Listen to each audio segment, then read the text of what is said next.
non-binary pals, and welcome to SMITE Masters here. It's a summer 2023, so I'm going to go ahead and add that on there as well. A fantastic week of SMITE ahead of us. A lot that is going to be laid out. We've got so many teams. Way more than the usual if you watch the SPL on average. We're bringing in 6 SCC teams, all of which to fight over the next 2 weeks to determine who is going to be the number one. It's Gore. I got Mifflin on the desk with me. And Miff, we literally do have quite everything that you could want. You've got all of the SPL teams that are going to be playing. You've got a bunch of additional teams that include a lot of fan favorites of the past. I'm looking over towards Sam for Soccer on one of these SCC teams, things like that. You also have a whole new patch to watch that we're learning and playing on that just dropped on Tuesday. So 2 days on live, we'll see probably what's going to be coming to a ranked game near you. But of course, we do need to introduce at least some of these, right? And we'll be able to watch the patch the entire weekend, so we can go ahead and look at the rosters for the SCC teams for those of you who are maybe unfamiliar or just need a little healthy reminder. It's been a while since we've gotten to see them. So we've got the Sages, the Weavers, who are going to be the first team that we watch from North America here in a second, and the Valkyries with the aforementioned fan favorites, a lot of previous SPL experience. Of course, the Sages, a lot of SCC fan favorites, I would say, over on that team, and I'm excited to watch them, I believe, a little bit later today. And of course, what would North America be without the European counterparts that are going to be bringing in? That's just the same level of talent. The Scarabs, the Mambo, and the Wargs. And again, the Wargs are going to be the team that we end up jumping up against here at the very beginning. A lot of junglers. I mean, it's really almost ridiculous looking at it and seeing 6 junglers out of the SCC that are insane. I think that goes for pretty much every single one of these roles. Every team, Mifflin, that is coming in today, that we're going to see tomorrow, they all have a lot kind of riding on their shoulders to try and make this work. And one of the most interesting parts of the SCC, and it's exclusive to the SCC now, is the regional rivalry. I absolutely love it. I mean, the European players come in, and, you know, European players obviously known for their banter. Love to talk to the North American guys. Hey, you're not as good as us, and recency bias, the EU tends to be right in that situation. I just love seeing those dynamics in the playroom, in the break room, and seeing these guys interact with each other. It's just a treat anytime we get to have, you know, the across the pond battle. And again, it gives you something to root for depending on where you are. I mean, we're starting early. It's going to be afternoon in Europe, so nice little hometown potential fight. Hometown advantage for the other guys. But like I said, they have a lot to fight through. We can go ahead and look at the bracket, see exactly what I mean by that, because it is a long one. Now, this isn't even the full thing for what you're dealing with in Masters. This is going to be what the SCC teams are playing through, and the winners are going to be advancing to face up against, I believe, if I remember correctly, Hounds and Gladiators are going to be the teams that are waiting for them. So a long double elim bracket to try and make it through. We're going to be watching the Weavers and the Wargs coming up here in a second. Mambo Valkyries, I believe, next. And then Scarabs, Sages will play the winners of those respective sets later today. Tomorrow we'll be looking around. Some elimination matches suddenly on the line. And then eventually, I think on Saturday, we're going to get some SPL teams into the mix and be causing a lot of trouble for everybody, I think, that is out there. We've seen some crazy upsets from SCC teams in the past, Mifflin. And so while this bracket is just them kind of infighting, there's definitely room towards the later end of this week, but very specifically going into next week as well, that things could get a little dicey for some of the SPL teams if they're resting on their laurels. But there is advantage to the SPL teams into an event like this in particular, and that's that they're going to have data to rely on, right? The SEC has not been able to see how the SPL plays. The SPL will be given the opportunity to study up on the SEC, and you better believe they're going to be watching. Well, the good news is that they've got, like you said, not only footage of what these teams are going to prefer, but they're going to be able to see what's going on in the patch, see if it lines up with what they have been scrimming. And of course, we'll have to start that right here. Weavers taking on the Wargs. Let's go ahead and look at the Weavers. It's the NA team for this matchup. And, you know, there's a lot of guys in this room, I think, that have that name power if you've been watching the SEC for a while. Remakami comes to my mind. Promise, InMyZen, who is going to be subbing in for Hydrogen. So definitely, I think, honestly, you can call it what you will, side grade, upgrade, wherever it happens to be. Zen's been around for a long time. But his grave, I think that it was, I want to say off of like a year competitive ban at one point, came in earlier this year, looked really good in the play-in.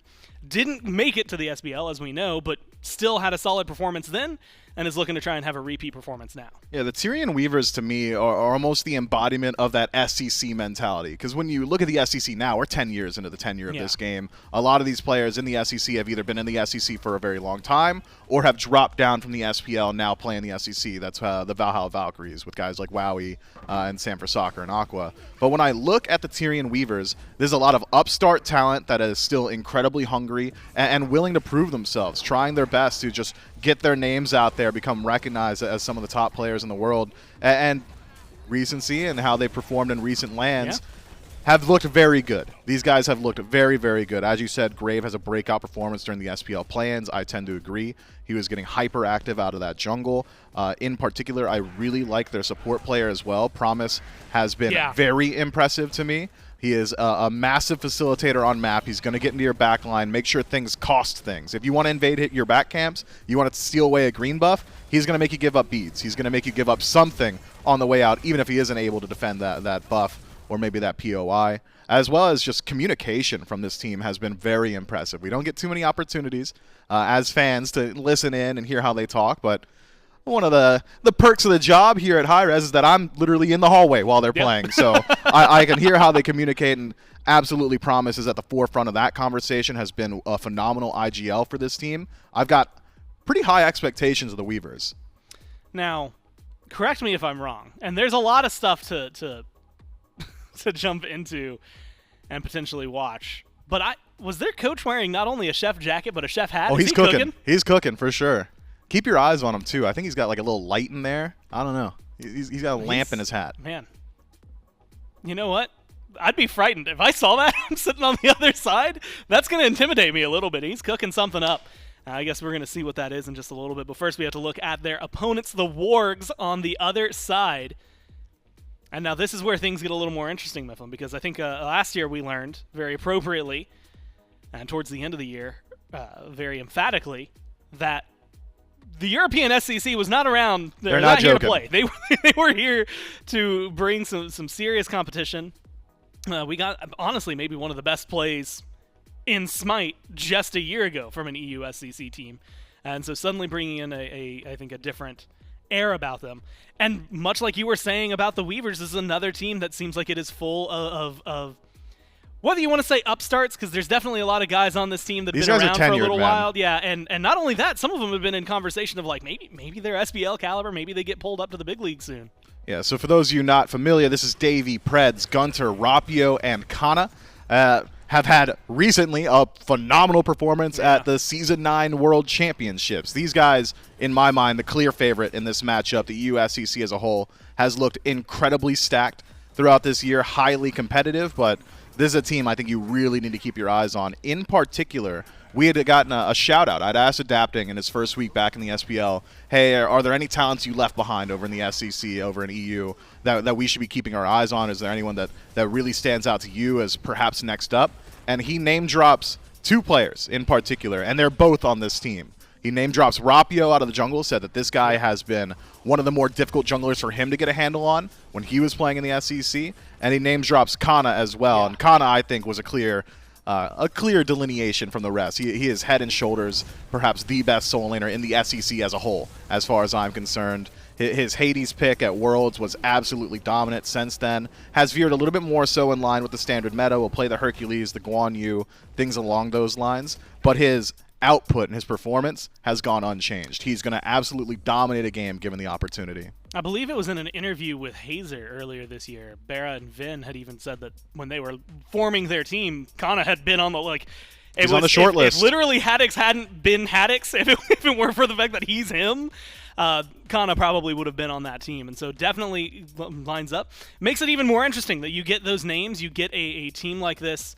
You had mentioned Rapio as well, being mentioned by Adapting.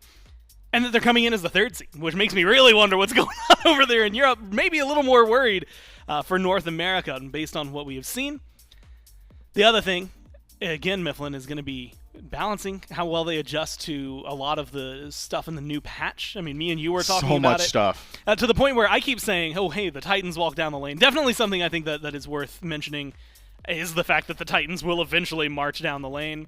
But the soul surges, you were talking about the buff that you get just from getting that capture point. There's a whole lot to try and dissect that I don't think we're going to be able to do here on the desk, which is good because we've got plenty of time today, plenty of time this week, and a lot of casters to go through it. Gore, you're chair one, so I feel like you've got a little bit more of a grasp on the vocabulary that we use on the cast. Okay. I feel like you guys really do dictate it. Are we just going to call them control points, you think? There's got to be like a cool name for it that I'm just, it's completely slipping my mind. There's probably a cool name in the patch notes for it that is like the Stygian Beacon capture point. We're going to call it the capture point. Yeah, it's going to be control point or capture point. And that is legitimately, I was just thinking, what did I call that when we did Paladins, and it was the same kind of concept? It's yeah, you just got to capture it. Control. But it's such a crazy change to the dynamic of how Conquest is going to play out. Yeah. I know that a lot of people are really hyper-focused on the Titans just running down the center of the map, right? That doesn't happen until like late in the game. Doesn't happen until all three have been captured. It comes a little bit later in the game. I think what is really going to shake things up are the stats that are imparted to the team that captures a point. Yeah. Any individual point captured gives over, I believe, 5% additional damage to all structures, including the Titans, as well as 1% additional global movement speed, permanent global movement speed. You cap 1% movement speed, nobody's batting an eye, who cares? You get all 3% movement speed can be very significant, especially globally, and that's 15% additional damage to structures. Yeah. We've had a conversation all year about how it's so difficult to siege. I don't think it's going to be that hard. 30 minutes in with EFG and 15% more damage. Yeah, you should be getting a lot done. And, I mean, worst case split, 2-1. If somebody's going to, if you drop 1, then you're still getting 10% for the other side. Catch up on picks and bans. Weavers are the first pick team. They banned out Horus, Nox, and Thor. The Wargs banned out Kabrakan. Ooh, interesting. Kuzenbo. I almost had a Jordan moment there. And the Erlong Shin. Weavers lock in Terra, Ram, and Ravan for their top 3, which Ravan, we can maybe get into that in a second here. Hachi, Yemoja on the other side with Baba Yaga locked in for mid. So the Wargs right now, it feels very much tier list. These are the best in role. You could argue Yemoja and Terra because I feel like we've been seeing a lot there, or even throw in like the Noxes and the Horuses because of support. But Ram, he's been incredibly solid. Ravan is definitely a new addition to what we've seen over the last few months. And I'm not certain on whether or not that's going to be Ravan in the jungle or the soul lane. Feels like more often we've seen Ravan out of the jungle. Yeah. But with some of the itemization changes, namely to Pridwin, feels like that's a god that could see some success building a little bit of defense and running it down the soul lane. So we'll see how the Weavers elect to play this pick. Otherwise, let's call a spade, man. You call it a tier list selection from the Niflheim Wargs. I think most people coming off of 10-5 would say this is just massive draft diff. Yeah. This is... I did the polite way. Yeah, it's a crazy top 3 from the Wargs. You've got your duo lane locked in with the best-in-class Hunter, even despite some slight nerfs to him. I feel like Hachiman is going to be, bar none, one of the best boxers in lane. Yemoja, don't need to go into how much she does because she does everything. Damage, healing, pressure, structures. She spawns up walls, displacement for allies and enemies, as well as just free sustain from those auto attacks. And then Baba Yaga, which has just been one of the highest damage output mages in the game as of recent. And it's not highest damage output in that her numbers are just bigger than everybody else's. If you get lucky, you get 5 red pots in your second ability. They can be. But it's more so the consistency of damage and the survivability. Prophetic Cloak plus Baba Yaga, I mean, it plays itself. Yeah. It gives you, free disengage, plus the Cauldron, right? It's just a quick, easy jump out. Yep. Worst case scenario, you get home sweet home. You get a little bit of a shield. You feel pretty safe about that. Wheelish Rom get banned out by the Wargs in the second phase. Fenrir Naja on the other side from the Weavers. So a lot of jungle targets. And then Mifflin, something that I'm going to be real with you, would not have predicted in this day and age. Been a while since we've seen a Camazotz. But he gets locked in here for the Wargs. And so after a top 3, definitely thrown me for a little bit of a loop here. I believe the last time we've seen Camazotz in studio might have been those SPL play-ins. It's been a good long while had a really on good Camazotz. And it was out of the soul lane, and it was a full damage Camazotz build then. Camazotz, I think, probably does have a decent home in the current meta, in that there has been a large sweeping itemization change across the board. Tier 3 items have had reduced effectiveness. So far as stats are concerned, passives have not essentially been adjusted, but it's power and defense off of each tier 3 item. In a world like that, getting power in kit probably feels pretty good. Yeah. So Screech giving over additional power, meaning that you're not sacrificing too much of your late game damage, as well as finding a little bit of additional survivability thanks to Bat Out of Hell. Probably some valuable things to have. Well, it's answered with a King Arthur and a set, which, Mifflin, given history, I'm inclined to think set mid, Raven jungle, King Arthur solo. Is there any reason that would shuffle around? I can't imagine. It would only be the assassins that I could see really swapping. The only other change I could potentially see is the classic set ADC, maybe throw your Ram towards mid. I wouldn't love that, personally. So I think you've got it nailed down. Set out of mid, Raven in the jungle, King Arthur out of the soul lane, and it is a very aggressive mid to right side focus for the Weavers here. Duo lane, you're not expecting a whole lot from the duo lane, especially looking at the direct matchup, barring some ganks. So it's got to be early control from the Weavers. I'm thinking first 10 minutes you want to control mid camps, an early Pyromancer rotation, leverage that hyper aggression, and keep this Baba Yaga down. Allow Baba Yaga to free farm, and we've seen that a whole lot from mid laners recently. In 10-5 at the SPL level, feels like mid laners are Owens, Owen whatever, until the absolute 20-minute mark, 30-minute mark, and then it's let's get involved. We're 4 items stacked. Let's have it happen. If Baba Yaga is allowed that opportunity, just feels like she's going to outscale Set on the other side. And I know Set's a phenomenal scaler, and he's going to be able to jump into the back line, but that's so much harder to do than throwing out massive AoE abilities from downtown. Yeah. Gonna cause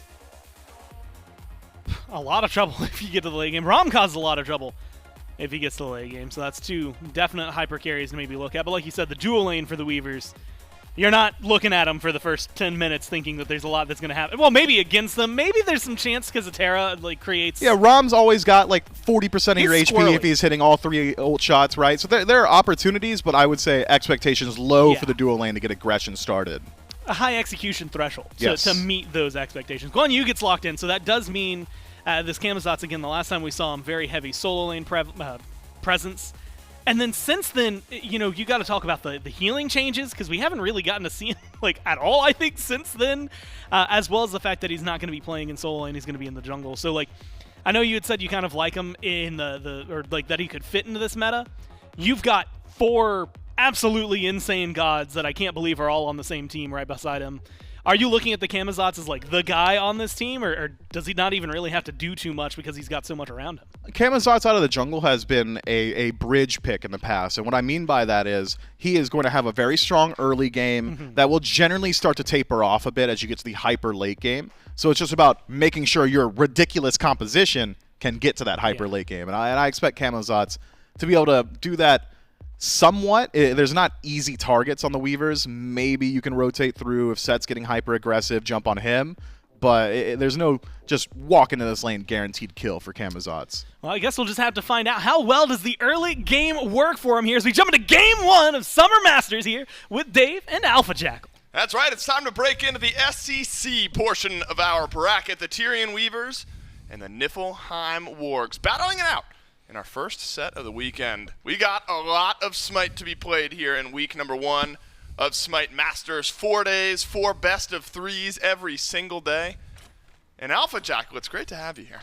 It's great to be here. I mean, I'm excited to see what happens today, because this is going to be our first look at the new meta going out in this brand new patch. Yep. Yeah, big new meta, lots of changes. Remember the Titans, we're expecting 25 or so minutes. The Titans will battle it out. Twitch chat, 86% to the Niflheim Wargs here, Alpha Jackal. 14% to the Tyrian Weavers. Are you agreeing with Twitch chat? Now, I don't want you to give them too much credit. You got to be careful with how much credit you're giving Twitch chat. But are you giving them credit on this one? Are you favoring the Niflheim Wargs at 86%? Listen, am I bringing my EU bias into this or not? That is the big question.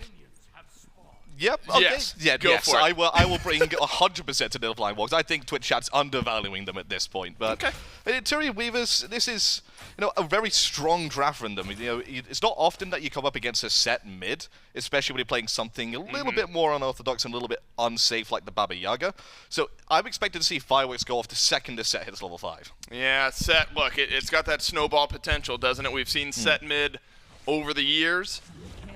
We've seen solo kills. We've seen solo carry type games. And that's what the Niflheim Wargs will hope to avoid. Maybe Grave has something to say about it, though, Alpha Jackal, the Tyrian Weavers jungler. One of the players on this team to keep your eyes on. He's playing Ravana, not a pick that we've been seeing a whole lot of at the FPL level, at least, over the last couple of weeks. But we often talk about the bridge-style pick. The Des talked about it a bit as well. Where do you want to see this Ravana put his pressure? I want to see the Ravana initially put his pressure onto this mid lane, just try and help this set get settled. That's exactly what we're seeing. Early beads pop there, but Grave in a lot of danger. Oh no, Grave is, he's given the pressure. It's over to the Wargs, and it's first blood to the Niflheim Wargs. It's such a difficult spot now to be put in. Rapio, first blood on the Camazotz, and I guess we can continue the conversation discussing maybe the atypical jungle picks that we've got here. Ravana on one side, Camazotz on the other, and maybe the Niflheim Wargs just more confident in their early 2v2. Hey, listen, it's been a long time since you've been fighting against a Camazotz in the jungle. You almost forget just how much damage he will do at the early game, and the slow is so obnoxious to fight against if you don't have any counter to it. Trypno being hit by the Screech just early on, and Grave comes straight back to the mid lane as I expected him to do. I remember lots of things to look at in this new update, and we'll get to all of it. Don't you worry. Again, we have plenty of games to look at some of the big changes. No change, though, in the early mid 2v2, because we were seeing a lot of that in the last few weeks, and immediately start in the same exact spot here. Trypno, low, but not dead. An important route by Grave onto Rapio, but Grave, he's low once again. Man, this mid lane is just not comfortable for the Tyrian Weavers. Grave and Trypno have just been shoved back. They're off a Jackal as that expected. At this point in the game, you're only a few levels in. You're level 3. Are you just waiting to hit that pivot point, or are you expecting, or should we be expecting Grave and Trypno to be doing a bit better than they are? I was expected to do a little bit more than what they're doing right now, but that first blood's just completely taken the wind out of their sails here, and something has to change from Grave. Yes, you want to try and get Trypno comfortable into level 5. You've almost done that. Now start to focus on another lane. Maybe go over to the solo side, because what we've been seeing from sort of some scrims and some early footage from the new meta that we're going to be seeing, solo laners are going to be very dominant come the mid game. And you want to try and make sure that your solo laner is ahead, fed, and able to tank 4 players at once. And the other solo laner, the second they blink in, you want him to die straight away. Yeah, the question is it all big carry propaganda, or are we truly in a solo lane tank meta? Because there's been a lot of conversations about that leading into this weekend, but I've seen some good data in that area. In King Arthur, I think one of the gods that I was hoping and expecting to see here this weekend. However, Remakami could be in some trouble. There's going to be a stun headed his way, but the stun won't connect. A good dodge.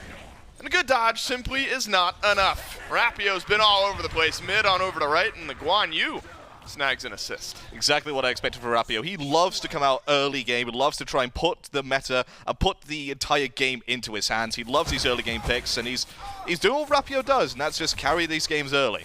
He does. Now this Camazotz going to pick up the Transcendence. You'll get that stacking up a little bit earlier. You still have to worry, though. Trypno on this set, I mean, you hit level 6, you're a little bit behind GunTTeRR on the flip side, who had the early assist.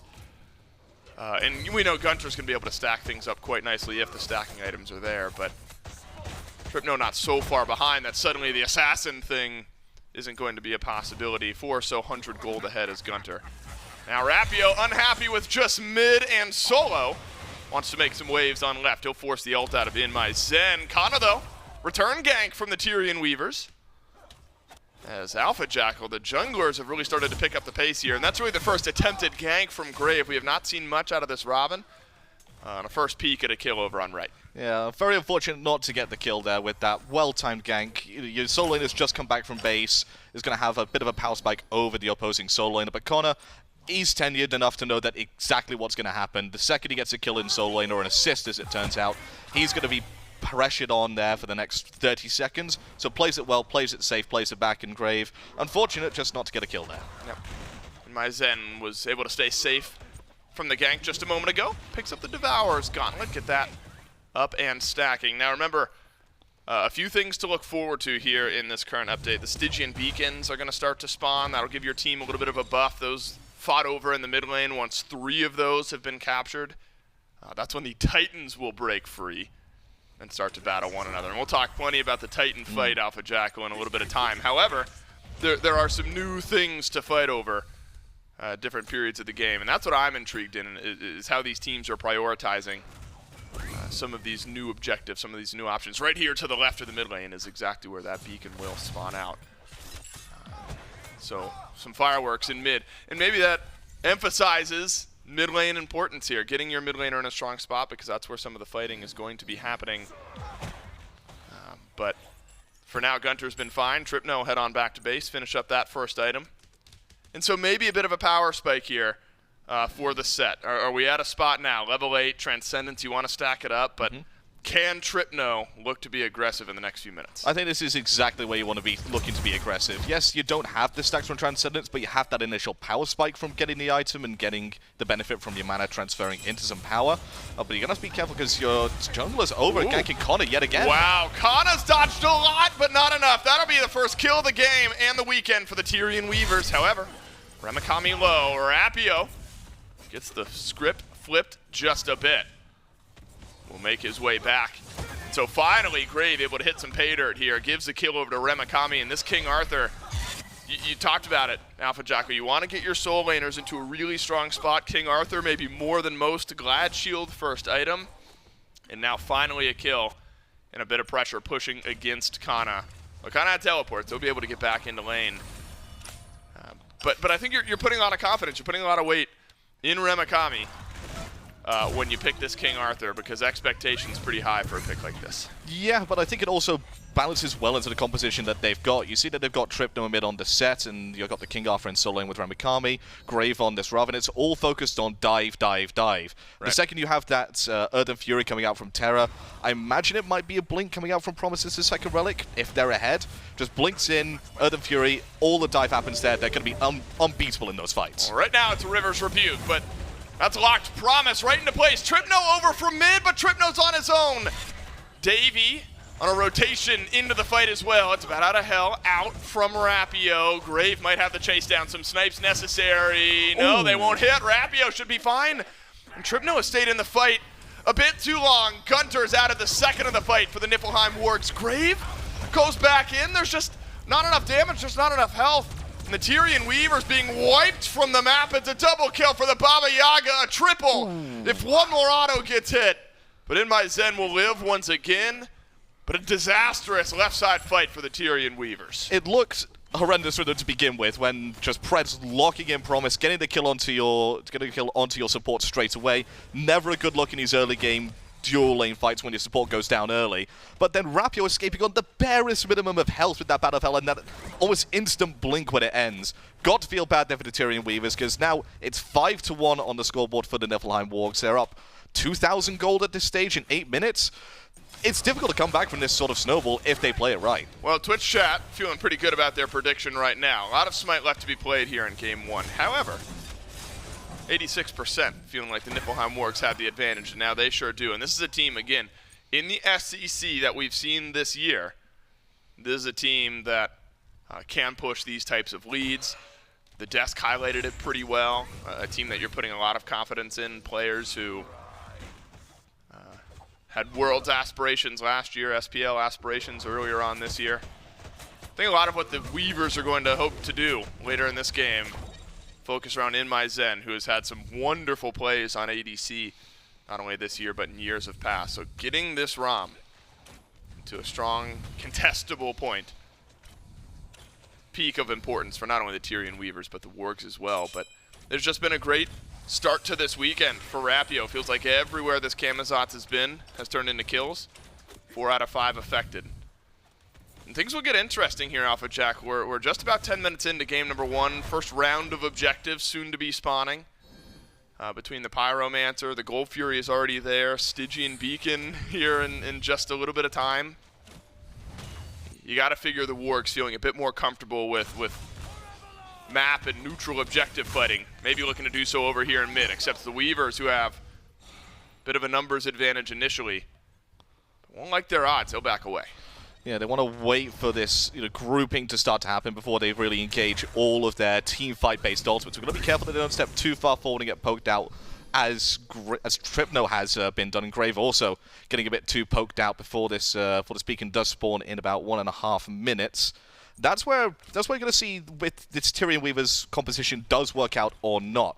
But InMyZen's going to get caught out very early on from this Rivers Rebukes. Also goes straight into the sky. Yeah, but iDavy, uninterested in fighting any further. It'll just be an ultimate out of InMyZen, but also traded out for Predds' ult. Grave, he's here on left. Looking for a root, gets it onto Predss. Stun out of Promise as well, but more flash in the pan than anything else. No shield buff. Fought over, but here comes Rapio once more. The Camazotz is on the left side of the map. The root out of Grave delays the fight. A double stun from Promise may have just flipped this fight around. And then Bat out of hell swoops to safety for Rapio. You're talking about razor thin margins from both teams. And yeah, both teams able to stay full strength. Yeah, but I think that does favor the Niflheim Wargs because look at what they've got on the side of the Tyrian Weavers.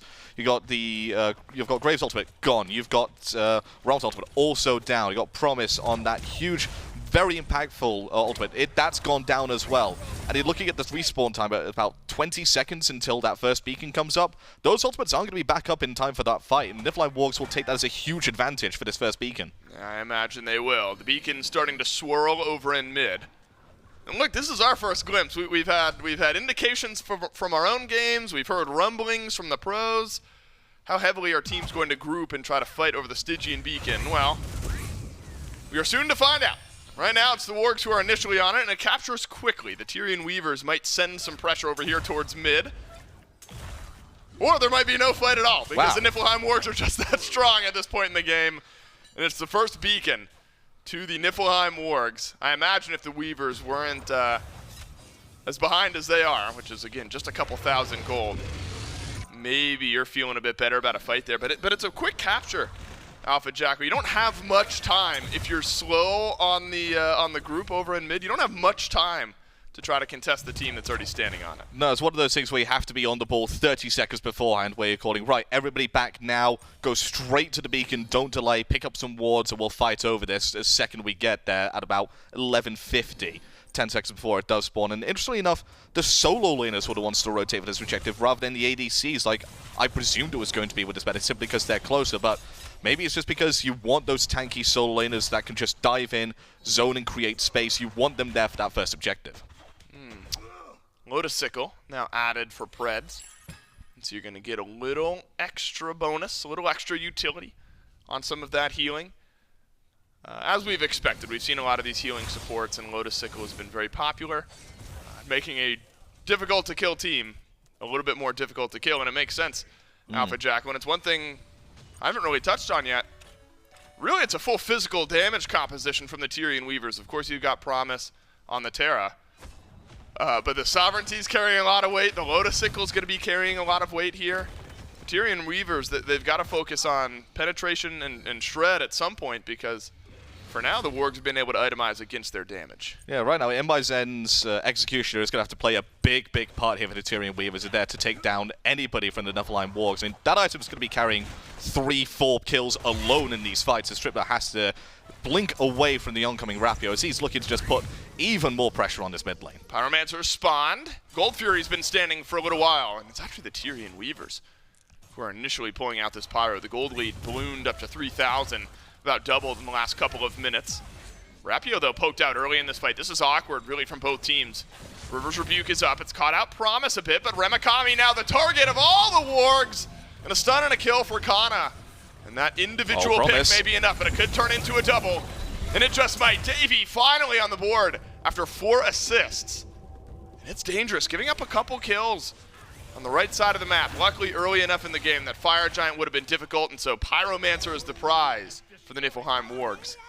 Maybe still enough time here, Alpha Jackal. 10 seconds on 2 respawns. See how far the Wargs push this advantage. Yeah, and Connor's, he's teleported over towards that dual lane to stop the tower going down from InMyZen, so just protecting their lead as they can, going straight for this Gold Fury, zoned out by GunTTeRR of all people, but that Witchfire is going to do tremendous damage to Grave if he steps in it. Gold Fury all down to half health. Predss on the zone from Trypno, and it looks like it's going to be a giving up here from Tyrian Weavers, unless the snipes? No. Nope. Niflheim Wargs secure it. Not in time. Look, the Weavers, if you step forward and you lose another fight there, things get even more difficult, which is hard to imagine, right? Because now you're 5,000 gold behind. Not 30 seconds ago I was talking about 3,000. But the Niflheim Wargs able to press down on the gas a little bit further. And where did it all start? I mean, it was Rapio early in this game, making waves in every single lane across the map. Started with an early first blood in mid, then to left, then to right. And the Camazotz has been, you know, a unique enough pick, I think, Alpha Jackal. And you mentioned it earlier, but I think the Weavers just haven't quite figured out exactly how to counter out the pressure from the jungle. Yeah, it's almost caught by surprise by the amount of damage that this Camazotz was doing early game, but he's still just going to continue to accelerate that damage by going into the serrated edge katana as his third item. Already got 30% CDR online thanks to the Owner's Wrath and the fully stacked up Transcendence, so he's looking very dangerous as he gets to this midpoint. This is where the Camazotz is his strongest. You think it would be sort of that early game where his burst is almost uncountable, his slow is really obnoxious, but at this point where he has a few items online and his burst is even more obnoxious than it once was, he's level 16, second highest level in the game. Yep. He's unstoppable at this point unless they get a good CC chain on him. GunTTeRR, smart on the build. Gun and Prophetic Cloak. It's been difficult enough to kill this Baba Yaga, and by difficult I mean impossible, 2-0-3. It feels bad for supports of the world. 12 stacks, not moments after purchasing the item for GunTTeRR. After supports begging for a stack here or there. A little added benefit of the Baba Yaga, and we actually haven't seen many players feel super pressured to go into like full stacking builds. I feel like the double flat pen has been a lot of what we've seen. Stacking onto Trypno from 3 members of the Niflheim Wargs. Tyrian Weavers probably smart to fully back away. You're going to have another Stygian beacon here. I haven't quite figured out the math on the little circle there. But here in the next couple of minutes or so. And again, it's the added buff that you're able to get for your team, but really moving us one step closer to that big Titan fight after 3. Exactly 3. No more, no less. The number shall be 3. The Titans will spawn out and clash. And you know, it's intriguing in a game like this where one team is so far ahead. The Titans kind of force a fight when they step out and fight. And so, you know, we're looking 5-10 minutes down the road here, but could be the type of game where the Wargs are able to get a lot with that big forced Titan fight. But the Tyrian Weavers interested in maybe wrapping around the Niflheim Wargs here in mid. Stygian Beacon soon to spawn. Maybe a slight grouping for a fight. Yeah, they're looking like they want to contest it this time. With access to their ultimates, they do have the potential to contest this fight, but with how far down they are, that 5,000 gold, it has to be now or never. But Trypno already poked out the spread was just too big from the Tyrian Weavers. They're trying to come up from so many different angles, and it's just been perfectly played from the Niflheim Wargs where they're countering each and every single entrance. And now InMyZen's in a lot of trouble with Predss on the rotation. Zen used the beat, still has snipes. Davey got lots of damage in. Hachiman, part of the meta for sure over the last couple weeks. That has not changed, apparently, heading into this weekend. Now, one game does not make for a whole mess of data, however. I imagine we'll see Hachiman Rama a couple more times throughout the course of this weekend. Remakami has been able to stay stable over in solo, actually knocks down his opponent's tower before his own fell. This King Arthur be pivotal, as we've discussed time and time again. Grave has an ultimate for Davey, but Davey has a walk away for Grave over in mid. Trypno looking towards Predss, but didn't really get that much done. Again, level 14, so 3 levels down the mid laner, but still does not take that much damage. Triple Manticore spikes worth mentioning for the Tyrian Weavers here. Alpha Jackal as an Oni Fury gets pulled on one side. I'll kind of hold that thought just in case a fight breaks out. Tyrian Weavers are able to pick up the Oni Fury, so the Niflheim Wargs uninterested in the Fury on the left side and actually slow to pull this Pyromancer here on right. They want to fight instead. Hoping just to bait in a fight. The Remakami and the rest of the Weavers are able to disengage. Yeah, good disengage there, and with Niflheim Wargs showing, I think what we'll predominantly see out of Europe this tournament is the fact that they will focus on the Pyromancer more than they will focus on the Gold Fury, so because they value having that explosive bomb more than they do so that instant pack of gold, because that bomb then gives you better secure on the fire giant, gives you better secure on some towers, maybe even allows you to get some towers where you weren't able to do so before, and they're ahead enough where they can give up an objective every now and then. It doesn't really matter too much, but it could come back to bite them if the Tyrian Weavers do get even in gold. Their composition in teamfights is nuts. Yep, the Tyrian Weavers, they've got a hill to climb before they get there. Still hovering right around 3 to 5,000. We've been bouncing around one way or another. You talk about some of the team fight composition for the Tyrian Weavers, Alpha Jackal, and we might be steamrolling towards that type of moment, a big team fight type of moment here in the next few minutes. What are some of the big threats on the Weavers that your eyes are on? For the Weavers, I'm looking to see if Trypno can actually get into the backline of the Niflheim Wargs at some point. Because so far he's just been almost poked out to begin the fights with. He needs to be a bit more hidden, a bit more reclusive on part of that secondary engage rather than that first one. If he does that, he'll be able to just get in, get out very easily. He needs to utilize that shell that he's picked up as well rather than going for the blink. I'm imagining he's picked that up just to try and reduce some of the basic attack damage coming out from Davy in these team fights. Yep. Remakami, he's in trouble. Not that much. A little bit. A medium amount of trouble for a medium amount of health lost. Kana's on the other side of the fight from Zen, Grave, and Trypno. Has cavalry charge. Will use cavalry charge, but needs to dodge a root and a whole lot of damage. Dodges a lot. And look at the rest of the Niflheim Wargs. Kana's going to get killed off here, but the Wargs, they put pressure over on the right side of the map. A tier 2 tower to be sieged. Predss has a runic bomb. You'd love to hold it. And the Wargs will trade out their solo laner for a tier 2 tower. Kana clearly just trying to delay a little bit of time there.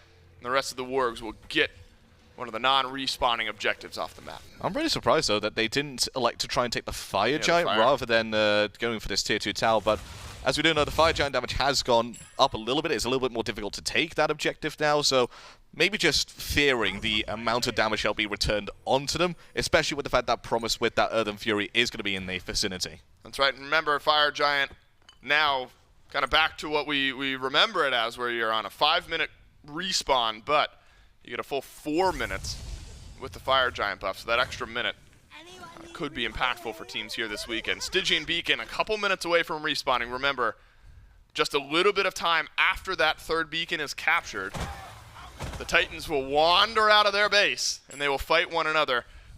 Lay some expectations on the ground for me while we have some time, Alpha Jackal. You're at a point in the game where the Niflheim Wargs are pretty far ahead. There may be a team that's looking for a fight anyway. Is the big Titan clash a good opportunity for the Niflheim Wargs to find that maybe game opening or game ending type of moment? I think it would be the perfect opportunity for them, mainly because the Wargs are going to put in some abilities, put in some basic attacks onto the Titans to try and get them down. It looks like we're pushing up the mid lane, but all that's for naught if the Wargs do secure this Fire Giant before that push. Wow. Risky call here. Or maybe not, because you've got plenty of zone. The Niflheim Wargs get the Fire Giant low. Grave is in the pit, and the FG to the Wargs. And all 5 get it, and there might be a fight after as well. This could be the game-ending moment as Rapio notches a kill on the Grave. Remakami left running. The King Arthur has been heading for the hills all game long. And the Wargs with 5 with FG will add 2 kills on the other end. But Alpha Jackal, they are unconcerned with the Stygian Beacon. Instead, they have eyes for the base of the Weavers. Yeah, take down the tier 2 tower, take down the mid-Phoenix, probably even look to try and pressure the Titan. Potentially could be an end here. I mean, if they get Zen down, that's going to be an end for sure. Down goes Zen from the skies and into base. Near permanently. 50 seconds on the respawn, and we might not get a Titan fight. I'm begging for it, but we might not get the option. The Niflheim Wargs has steamrolled the Tyrian Weavers here in Game 1. GunTTeRR on a double. He'll end this game undying. And the only Titan fight we've got is the Niflheim Wargs ending it here in Game 1. Yeah, that was unexpected, I think. I expected this game to go 30, maybe 35 minutes, back and forth between EU and NA, given that these are the second and third seeds, but Niflheim Wargs just completely throwing the script out the window. Yeah, goodness. Well, Twitch chat, we got to give them their credit when it's due. 86% of you figured that the Wargs would run away with game number 1 here, and they sure did. But Alpha Jackal, where does this all begin? Right, it's Rapio, it's on the Camazotz, it's early and it's often. Yeah, I mean, he's just doing what he does best, getting early kills, getting early pressure in that mid lane, and then transitions that to solo lane perfectly. Grave struggling to keep up there when trying to do the reverse gank, doesn't quite work out well for him. But he just continues to have that pressure on that Camazotz, and I think he ends the game undying as well, just to boon it. Yeah, look, it's hard enough to kill off a Camazotz, just period, baseline, but then a really strong and ahead Camazotz, even more difficult. And we talked a little bit about it during the game, about itemization, full physical composition, of course, outside of the Terra, for the Tyrian Weavers here. And so you picked up, oh my god, I can't remember the item, golden breastplate, physical damage for your team. What'd you say? Sovereignty? Yes, sovereignty. My brain is all over the place. It's early into the weekend. We're getting there. You and I are on the same page. Game number 1 to the Niflheim Wargs. We'll see what happens in game number 2 right after this.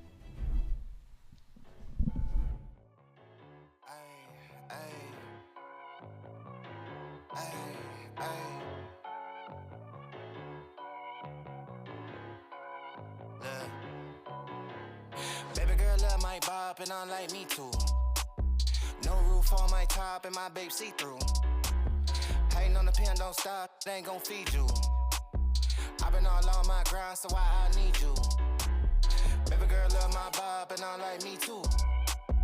No roof on my top and my babe see-through. Hating on the pen, don't stop, they ain't gon' feed you. I've been all on my grind, so why I need you? Big flex, my swole up. Double cup and I'm pulled up. Hating like hold up. What's the problem? I'm pulled up. Big flex, my swole up. Hard body, they fold up. Shorty say I done glowed up. Double text on my phone up. With your boy, I'm the man of the year. I'm not a fan of your peers. Serve him a fade, I'ma hand him the shears. He not the man of your peers. Heart of a lion, I'm trampling fears. I love the man in the mirror. Cry me a river to stand in the tears. You better stand in the clear. I'm going crazy, fugazi. How would they ever go with a kid? Put it on, baby. It do not faze me. Boy, I do not get what you did. Eating that kitty, she stuck to my rib. How can I trust him? He the pigs. Bro got a Glock and a couple of C's. He think about splitting a couple of wigs. Shotty my DNA all real. Sweatsuit all heel figure. And I ain't even gotta deal with you. If I ain't never split a bill with you. I got Hennessy and horchata. Baby girl wearing nada. Growing from a cider, bad robe in his Prada. Fiji water by the cold glass, granddaddy by the Ziploc. Flex season, I'm road running, I'm staying all on my tip top. Young man with an old mind, so I ain't worried about slight. I be up till sunrise, I'm staying out on my night shift. I got a bottle of bourbon, a bundle of honeys, I'm jiggy, I'm flexing it.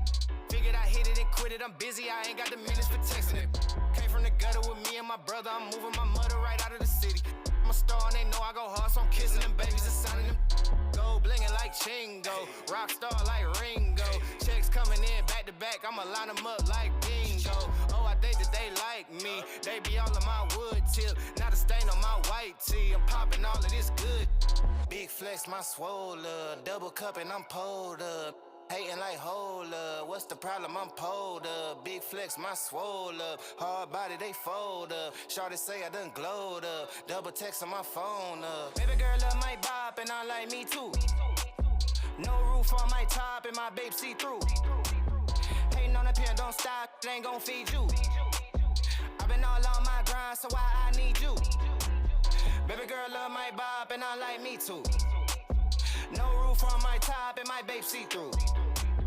Hating on the pen, don't stop, they ain't gon' feed you. I've been all on my grind, so why I need you?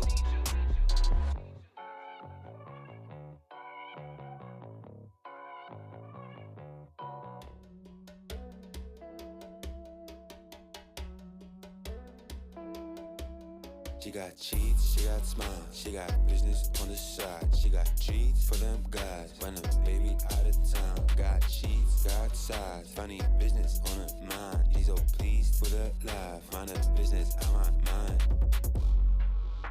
Couple treetops, swinging my visa, put up a cool. With the party, sipping her coffee, epic up. With a kid out, she too weird, I like a tattoo. Then it funny, but I wonder, hey, how many times can you stay in the winter and choose? How many times? How low can you go to keep ducking your one baby boo? How low can you go? I wanted some land, I wanted some nigga move. But you on the train and I want this going to chew. She got cheats, she got smiles, she got business on the side. She got treats for them guys, when a baby out of town. Got cheats, got size, funny business on her mind. She's so pleased with her life, mind her business, I want mine.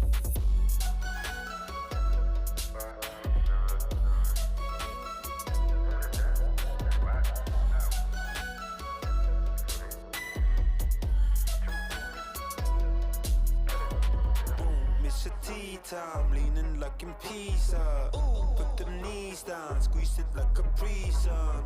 Got the teeth done, had to fill the crease up. Saw the sneakers by the door and realized it was time to go. Weighted blankets couldn't come for me.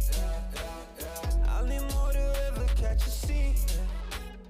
I keep wondering what I didn't see.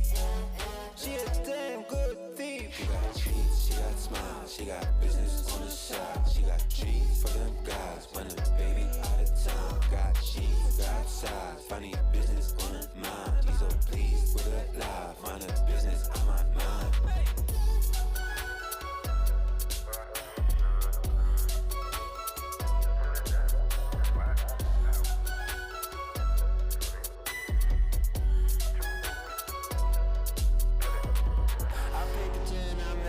I get a chance to make amends. I did the lens, I switch my lens to try and glance how it makes sense. I play pretend this is the end. I get a chance to make amends. I did the dance, I switch my lens to try and make amends. She got cheese, she got smile, she got business on the side. She got cheese for them guys when the baby out of town.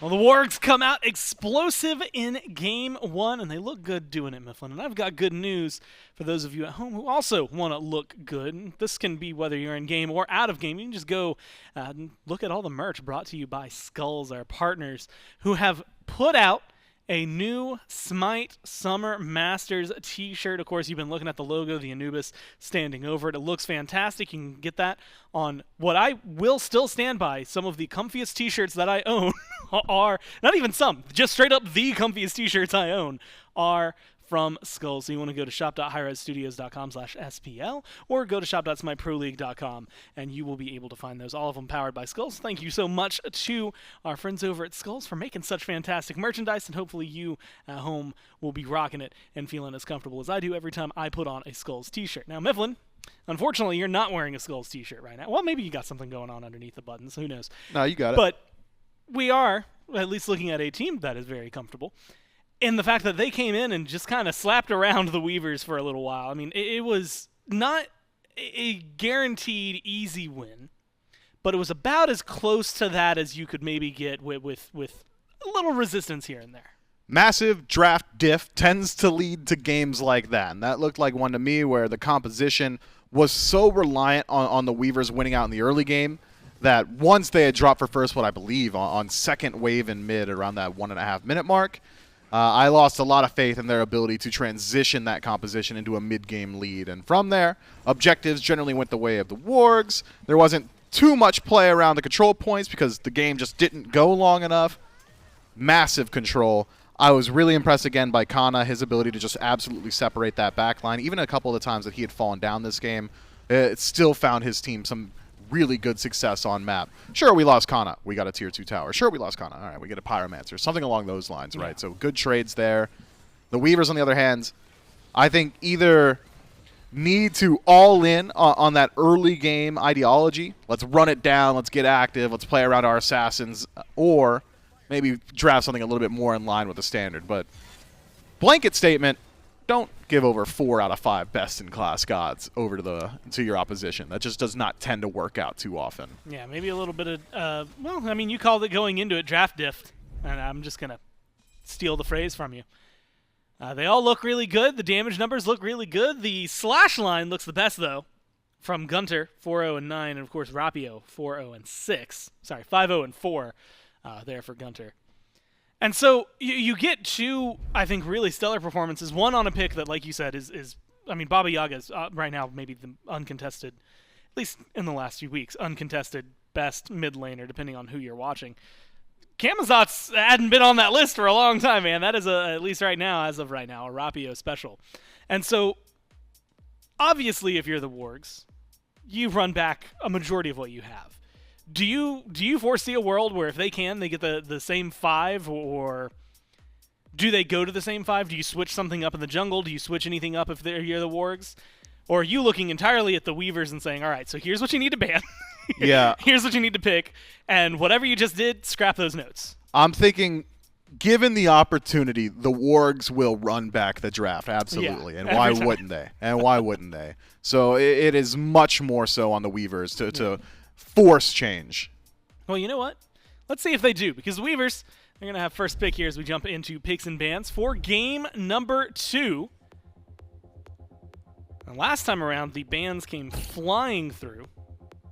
And there were some that were more controlled. Nox, Horus was on that list of things they didn't want to deal with. Thor as well. Thor, you're right, was the third. Kabrakan banned a second time here by the Wargs. As we watched in the highlights, that's something that Grave has enjoyed in the jungle.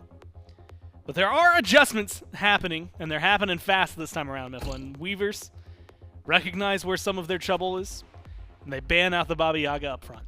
Yeah, Baba Yaga, I think, and the conversation revolving around mid laners right now at the community at large is mages are not as good as they were in 10.5.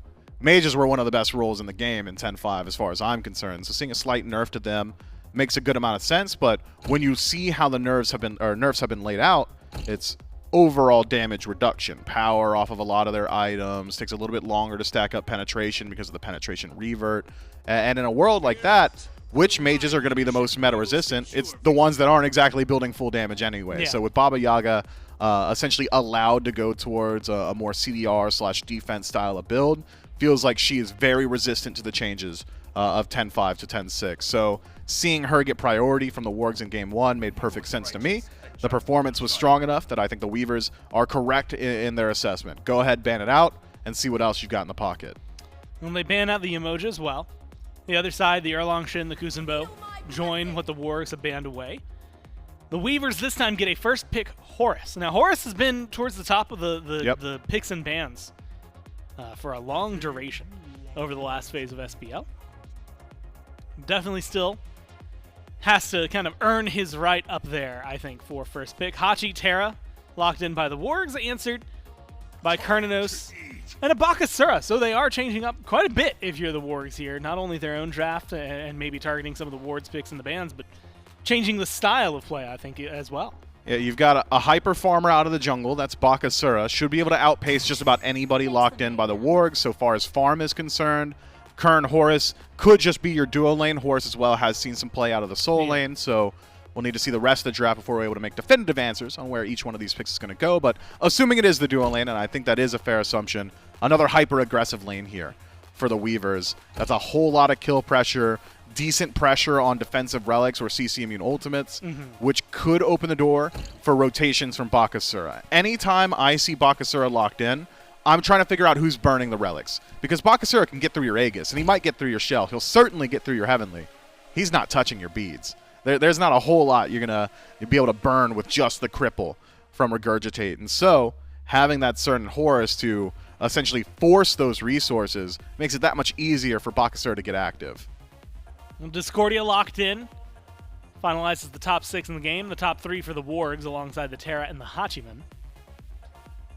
Bans from the Niflheim Wargs, Ra and Olarun join their 5. The Weavers get rid of the Najah and the Raven. So a couple of picks, at least in the Raven one that we saw last game, Najah that we've been seeing more frequently. The Wargs, that ban column, to me, Mifflin, does not scream, hey, these are the picks that are great right now. This screams, here's what the Weavers like to play, and here's what we're not going to let them have. I have heard rumblings that magical ADCs might be very good right now. You know, Enchanted Rings, still one of the best tier 2s in the game, so being able to stack those up, go for some eclectic builds could Sanctified be. Fields is just so good. If one of the best can team get fight on tools. the cusp of in, he's in. Exactly. So I think Olarun makes a bit of sense. Ra, haven't got enough data on how the mid laners look on current patch. Haven't got enough data on how Ra himself looks, but it could be a standard ban for those of us that aren't initiated, and that certainly isn't me. There's only been 2 days on this patch, and so I'm not going to argue against either of these bans. Tyr, to round out the top 4 for the Wargs. Tyr, a phenomenal pick right now, has received some nerfs in the most recent patch, mainly to his stats. Gets a little bit less power and a little bit less defense from that third ability. Hasn't changed what made him incredibly powerful, though, which is his, I suppose, lack of respect for CC. Can't exactly CC him very long, and his initiation, which has become a massive issue for anyone playing into him. Used to be blink, beats the Fearless, and all of a sudden Tyr's a non-issue.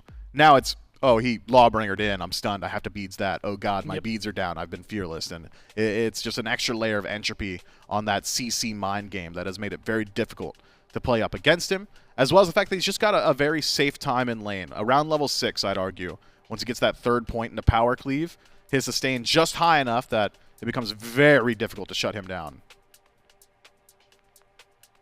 He is survivable, he's deadly, puts a lot of pressure on the map, and it is scarier to think that it's going to be Cxnnahh playing it to top all of that off. Conversation has been around whether or not mid laners are feeling really strong. I'm going to steal Trelly's phrase, Marty the mid lane menace, who has been, even in the strength of mages, showing his face there and beating them out in terms of damage done. And then a Jormungandr. Something we don't see too often, Mifflin. Most of the time people, especially in like a tier matchup, it's a, hey, you know what? You can't do anything against me. I can't do anything against you. We'll see you in late game. Maybe that's something we're going to see. But the last two pick from the Weavers, where, you know, we're talking about having to win this game, trying to stay out of the bottom bracket right now, the losers bracket. Is this a draft that feels just inherently stronger than game one to give them more of an opportunity? I think so, yes. You've got the standard double hunter, what has become the new standard double hunter, which is Marty plus any other hunter. Yeah. Death from above, all the penetration that affords you, as well as the relatively decent survivability, high pressure throughout the early game. You've got a jungler that is also going to be able to match some of that pressure as well. This would be an interesting lock-in from the Wargs. A very miserable matchup for Fenrir come late game. Having 50% of your kit locked down by Regurgitate, it means the 4-1 split, should the Weavers find themselves in that position, will be very favorable. But to get back to the crux of the question, yes, I like this composition much more from the Weavers. The only major question mark is that Jormungandr, but Guardians have been considered much stronger here in 10-6. Yeah. You've got some decent damage options as well. Some of the Pridwin changes, the glyphs added to Pridwin make him very viable. Not so certain how well that's going to interact with World Serpent, but certainly some potential there to find pressure. I like this draft a lot from the Weavers. That's not to say that the Wargs have got a weak composition. They certainly haven't. But there are some counter picks. Namely, it's those cripples, the GunTTeRR, Regurgitate, that I think is going to make it very difficult for the last two picks of the Wargs to operate. Even Terra, to a certain extent. Yeah. The dash, so integral to her kit. Feels like you're essentially losing out on two abilities from her as well. Not getting the root from that third ability. If Regurgitate slammed you, Fearless, just absolutely locked down, as well as Unchained and Brutalized. So keep your eyes on Grave. Feels like this is a game that could very much so rely on him, especially in those mid to late game team fights. And you had mentioned last game we were talking a lot about late game fights. We were talking about some of the mid game, and I think you had used the Camazotz as kind of like he was the transition god to just get him there for the rest of the team. It worked out really well for the Wargs. Do either of these squads stand out as something that's going to try to get the ball rolling or able to get the ball rolling as quickly as the Wargs did last game, or are we kind of bunkering in? We're going to see some fights maybe around the capture point there in mid, but otherwise probably waiting until, like you said, that mid to late game portion. I think the Fenrir can certainly get active early on. You're primarily on Fenrir going to look at who's got beads, or do the tanks have beads? That's the main thing. If Horus picks up beads, could be a little bit difficult to grab him, but if he doesn't, Ragnarok's a death sentence every single time, and you drag him to your hunter, and it just makes it simple, right? So if that's the case, and Horus elects to go for maybe a shell or a beacon or something like that, could be that he's got a massive target on his back and would make it simple for this Fenrir to just rotate throughout the duo lane. Otherwise, Fenrir also has a pretty decent matchup in a GunTTeRR throughout the early. Just out-damages him, especially pre-5. So keep your eyes on Rapio. I think AJ had said it himself. Just a guy that really loves to control the pace of the game, especially for the first 5 or 6 minutes. I think this is a game where he could do that. Well, right now, it is the Wargs looking for a 2-0. And again, it's not the end of the road. It's a best of 3 first off here, but then on top of that, it's double elim throughout this bracket. So there's plenty of opportunities depending on how the Weavers go. But right now, Mifflin, their goal is to tie things up. Their goal is to push us to the distance and start Masters off with a little bit of spice. Let's find out if they can do it here in Game 2. My question now is, has Twitch chat swayed even further to the Niflheim Wargs? It was 86% to 14 going into Game 1. A dominant Game 1 from the Niflheim Wargs. Oh. No! Back to the Weavers. We've gone down. The Wargs are not convincing enough. Oh, promise. Oh, no. Oh, no. It could be a bad start for this Horus. He's got the knock-up, but he's been stunned. And now he's been shoved against a wall. His lunch money's been stolen. And a first blood goes to Rapio. Of course it goes to Rapio. Earlier than it did in game number 1. All right, so help me with the math here. What was it, 86 to 14% from Twitch chat in game 1. We're down to 75, so it's an 11% decrease, if my math is correct.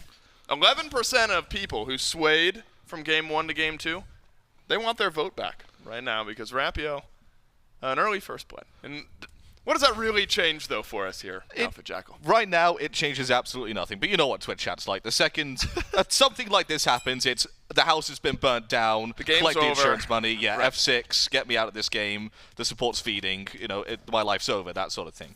But no, it changes almost nothing. It's just a nice little boon, nice little start, just to let them know, yeah, we beat you game 1, and we're continuing where we left off. I guess you'll get that first item up fully upgraded a little bit sooner here in game 1, which, again, if you look at the fallout from that, remains to be seen. For now, proceed as normal. Oh, Rapio. Right? But proceed as normal for the Wargs might be send another gank over to dual lane. Rapio early to level 2 and early to the left side. Promise. He's Taking a down lot again. of damage. Does he have a full rune stun? Yes, he does, but doesn't make his way to Promise. Promise hits level 2 and dashes away right at the pivotal moment. That was so close to being perfect for the Niflheim Wargs, but Promise on the level up, able to get out of the fight. The desk talked about Rapio, early game, controlling the pace. He's trying to do so already. Yeah, I think Rapio actually does a little bit of this play. I don't think he actually hits Promise with that full rune stun. He Did not, just no. goes on to InMyZen instead, Yep. so, you know, potential drop kill there from Rapio, but I think he just gets out of the way. Connor! This isn't an unusual situation for him. It is. This would be a great trade back, and it is. Tyrian Weavers. They're able to get a solo kill in the solo lane, and it's Remakami on the Jormungandr. A little damage early in that build. You got Axe. You got a little damage on the tier 1, and you got first blood. Why not? Yeah, rewarded for it. It's not the best matchup for Tyr, this, but it's also not the best matchup for Jormungandr. They sort of almost dance around each other. I mean, because Jorm, his passive gets activated every single time Tyr throws an ability his way, but Tyr can't do anything to the Jormungandr, so it's a difficult matchup for both. Zen locked in just a bit by Predss. But he'll be okay. And a little sustain in this lane now. You got Horus. We know Horus likes to be aggressive, and you swap your magical damage from support over into the solo lane. But Zen, goodness, has just been eating all of this CC. Has beads, had beads, uses them. Promise been left by the wayside. This has just been an onslaught of pressure between Predss and Davy. Predss has played the early laning phase near perfect here on this Terra. Constantly hitting all the CC. Not missing nearly anything. Teleport's already been used by Cxnnahh on the other side of the map. And right back into a mountain of damage from Remakami on this Jormungandr. Wonder if Alpha Jackal, that's maybe where Rapio is thinking has an opportunity to make some waves, is over here on right. Yeah, he's going to need some help over here, Connor, because his blue buff's going to be going down very shortly. Although Rapio. Yeah, level 4 on Grave. It's not the time really to fight him, but yeah, as you mentioned, Rapio looking for the counter invade. This would be great if you're able to go blue buff for blue buff. Remakami splitting blue with Grave, but looks like loses his own blue, maybe not. Not sure Rapio ended up, no, he did finish things over there. So Remakami will at least lose out on one blue buff on one side of the map, and on the flip side, same can be said for Cxnnahh. Grave on the Bakasura could not really get things going in game 1 on the Robin. But Shred might be the name of the game, and Rapio, wow, the one being shredded right now. Nearly all of the ultimate from Trypno hitting its target. The apple's out in time, but here comes Remakami. Didn't hit the pivotal moment. Is this Jormungandr trying to dive? He is, but some sustain out of Rapio. Will keep execute threshold at bay. Niflheim Wargs, they're the ones on the back foot here in game number 2, whereas it's been Niflheim Wargs all day in game 1. It's the Tyrian Weavers setting the pace a little bit after that early dropped first blood. Yeah, I think this just is what happened with the balance of the solo lane. Last game, very balanced, very even, and it looked that way in the jungle as well. Right now you're seeing Connor just being, in an unusual word, dominated. You don't really associate that word unless it's Connor doing the domination, but Remakami is having his way with Connor in this lane right now, and there's nothing that he can do about it. Look, it just loses half his health straight away, thanks to the little dance that Yemoja loves to do, and there's no answer for it. No, hasn't been. Not just yet. Poor Cxnnahh just gets the teleport back. iDavy also feeling the pressure of the Tyrian Weavers on left. Goodness gracious, everywhere across the map. The Weavers have just suddenly started to control things. Oh, Grave. Graves on left. iDavy He's low. dead. He's got no ultimate. And Graves got an easy kill. And suddenly the Tyrian Weavers seeing the light a little bit. And that 11% that jumped ship from game 1 over to game 2, they're feeling vindicated now based on how the early goings of this game have gone. However, it's Predss and Rapio, another missed stun. I have to imagine that would have been a stun had it hit, but Rapio does not hit the jump. And therefore the Tyrian Weavers with an easy kill, and they'll get out scot-free. Yeah, and once again, that is the other Fury used up by Predss there as well. He was expecting the stun to come out there from Rapio, but a missed time jump there from the jungler means that they get away yet again with murder when getting a kill onto iDavy. It's not the start that we really expected here. The Tyrian Weavers, they lost first blood before the minions spawned, and now it's been pretty much one-way traffic in their favor. Sure has. The game is even. So despite all of this pressure that's been mounting, it's all resulted in an even game. So how do things end up unfolding once the neutral objectives respawn? That's the question. If nothing else, an even game finally gets us to that actual Titan fight. And that's all I wanted from game 1. And the Wargs denied me of that. So maybe we'll get the Titan fight. I mean, usually we're expecting it if each beacon is taken right as it respawns, you know, right around the 25, 26 minute mark is when the Titans will spawn out. Which again, I'm thinking is a sure thing based on the pace of games that we've seen in the last couple of months. I'm thinking we're still chilling at 25 minutes, but game 1 a bit quick. Game 2 might pick up the pace a bit here as well. GunTTeRR's hit everything on the Grave. Oh, goodbye. And the detonation means a kill for the Wargs mid laner, but still some range damage out of Trypno.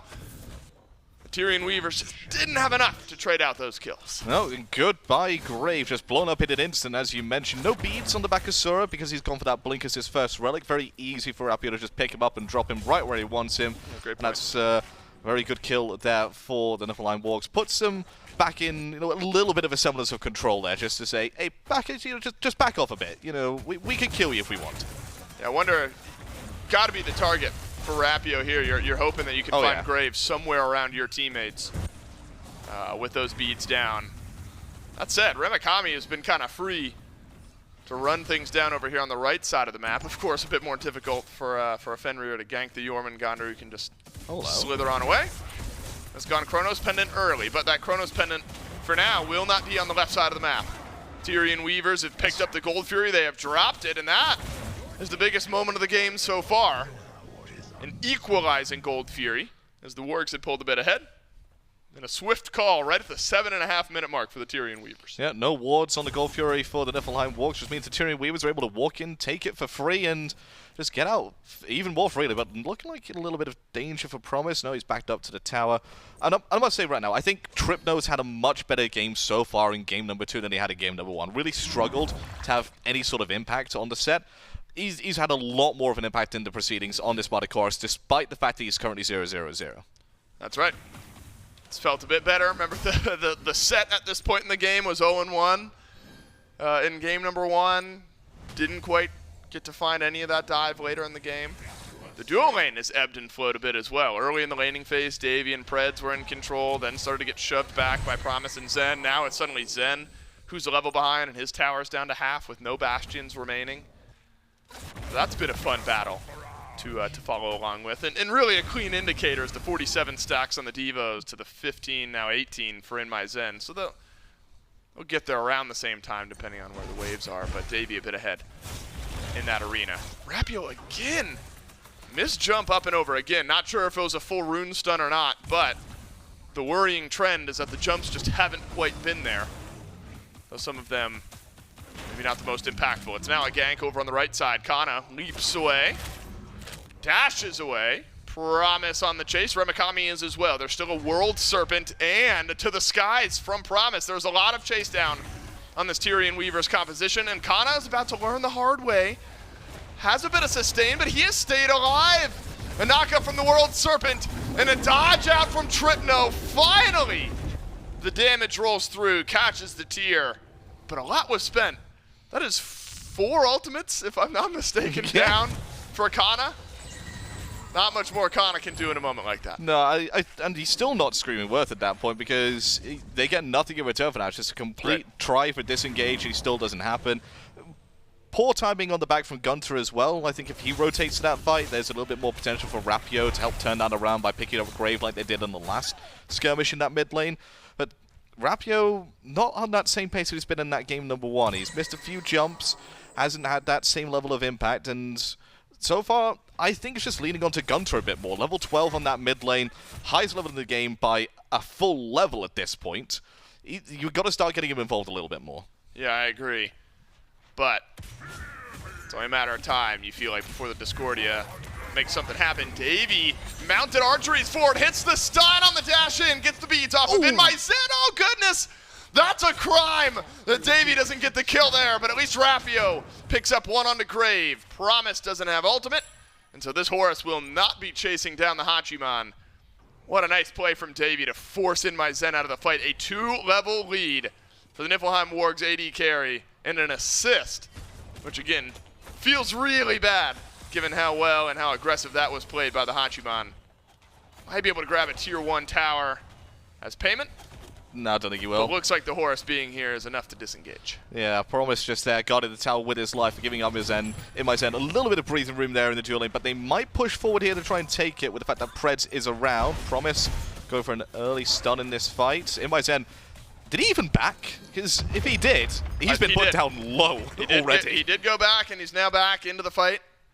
Now, remember, Stygian Beacon, about 45 seconds away from spawning. On map right now, Davey has a big advantage. He's got Executioner. Zen was going to say he doesn't, but now he's dead. Promise might follow as well. Grave has blinked in. Promise at least gets out alive, but Trypno over from mid. Finally, a rune stun from Rapio. GunTTeRR has deleted the opposing support. Gotta be a kill here for Grave. Rapio drops, but a double kill from GunTTeRR leaves just Grave in the fight. And it's a 4-for-1 swing for the Niflheim Wargs. And an Oni Fury and maybe a Stygian Beacon on the other end. Where did everybody go? I don't know.